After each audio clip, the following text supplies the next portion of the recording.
Xa. Digo bon día e convocamos esta rolda de prensa con un objetivo hoxe importante. É a presentación de unha denuncia que o compañeiro, diríamos, expondrá a continuación. Pero tamén temos que anunciar unha noticia que hoxe publica un medio desta comarca que para nós ten unha importancia trascendental. Esa noticia é a terceira sentencia do Tribunal Superior de Xusticia de Galicia na que se pronuncia en torno a un recurso que diversas entidades do entorno que forman parte do Comité Cidadán de Emerxencia fixeron no seu día contra os cambios introducidos polo Concello de Mugardos no seu plan de urbanismo para facerlle sitio a Reganosa. O Tribunal sentencia, e desearíamos ter hoxe todo o texto para entregarvos, só temos fotocopia deste medio. Evidentemente estamos dando unha información non só por a noticia que recibimos dese medio, sino por a conversa cos nosos servicios xurídicos, e digo no que considera que é ilegal ese cambio para convertir un espacio, unhos terrenos en terrenos industriales e, por tanto, darlle cabida a Reganosa. Pois o Tribunal, mantendo a súa filosofía de que sin facer o estudio de impacto ambiental que afecta a zona, evidentemente esa ubicación é ilegal. Por tanto, vos vamos a entregar posteriormente esta noticia fotocopiada deste medio, pero esperamos que dentro de uns días a sentencia plena podamos facer boa chega. E sin máis, o compañero ten a palabra. Bueno, os días en Fidalgo do Comité. O Comité Cidadán de Emerxencia para a Defensa da Ría de Ferrol acaba de presentar unha denuncia ante a Fiscalía Anticorrupción, a Fiscalía Especial de Madrid, polo que consideramos un fraude e unha estafa a todos os consumidores e o sistema de retribucións do gas. Unha estafa diseñada, elaborada e executada polo señor Fraga Iribarne e o seu conselleiro de Economía, José Antonio Oz.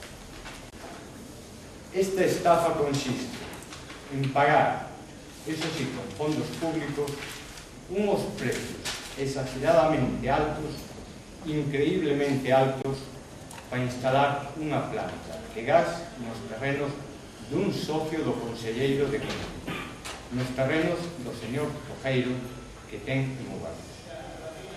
Con esta venta, o señor Tojeiro se vai embolsar 30 millóns de euros, casi 5.000 millóns de pesetas. O peor de todo, que estes pagos se van facer con diñeiro público e van constar como activos exagerados, artificialmente inflados de Reganosa. E o sistema do gas vai retribuir con altos intereses estes activos. Evidentemente, o interior da ría non é o sitio para unha planta de gas. Todo o mundo reconoce que Mugardos non é o mellor sitio. O di Touriño, o di o presidente de Reganosa. Os barcos teñen dificultades para entrar na ría, todas as dunas. A planta de gas ten as casas ao lado, ten Ferrol ao lado, ten un alto custe medioambiental. Pero entón, cal foi a misteriosa forza? Cal foi a forza invisible que levou aos promotores a facer esta planta nese lugar, no interior da ría, no peor sitio? Esta forza non foi outra que os 30 millóns de euros que se levou Tojeiro, facilitado polos seus compinches, Fraga e Oz. Hai que ter en conta que frente a estos 30 millóns de euros que pagaron polo local para instalar a planta, o Estado ofrecía casi gratuitamente unhos terrenos no porto exterior de Ferrol. Ben, por suposto que non estamos a discutir se Galicia precisa ou non precisa do gas natural. Estamos a preguntarnos se Galicia, como país, non sabe facer as cousas mellor. Se Galicia, para ter gas, ten que asumir estas trapalladas e se ten que someter a toda a ría de Ferrol e a súa poboación a semellantes peligros. E para os que din que a planta de gas está construída, temos que explicarles que esta planta de gas non son uns chaletes, mellor ou peor postos, máis ou menos ilegales. Isto é unha planta de gas moi peligrosa e cada vez que entra o gaseiro, cada vez que enchen a planta con 8 millóns de bombonas de butano, o equivalente a eso, toda a ría, toda a poboación está exposta a un gran peligro. E estes mismos que din que agora está feita a planta tamén din que teñen todos os papeles. Pois esta sentencia do Tribunal Superior de Justicia ven a decir que non teñen nin o primeiro papel en regla.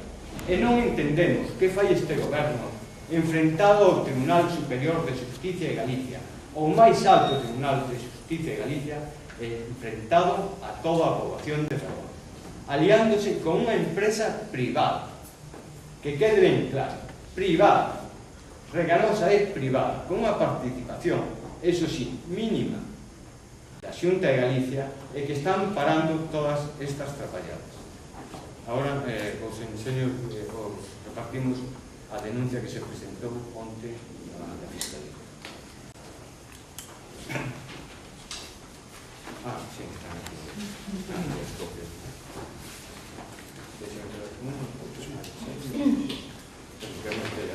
Vamos a quedar así.